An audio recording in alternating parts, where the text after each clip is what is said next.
Clogged sinks with hair and soap scum are the worst, but you can totally fix them without calling a plumber right away.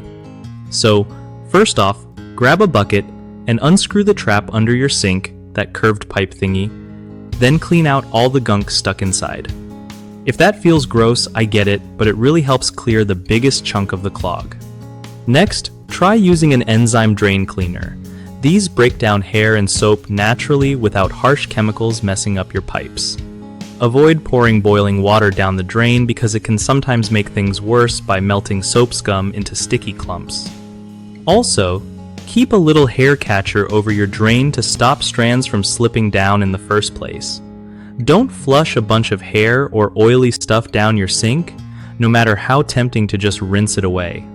Regularly running hot water for a few seconds after you wash your hands or do dishes helps push soap scum through instead of letting it build up. Trust me, little habits like these make a huge difference. One of the biggest mistakes people make when dealing with clogged sinks is ignoring the trap and just pouring chemical drain cleaners, which often don't work well on hair clogs and can damage pipes over time. Fix that by physically cleaning the trap first. Another common problem is flushing too much hair or greasy stuff down the drain, which causes slow drainage and nasty backups. Prevent this by using a drain guard and wiping greasy pans before washing. Last, folks often think boiling water is a cure-all, but it can actually melt soap residue into blockages. Instead, stick to enzyme cleaners and regular maintenance with warm water.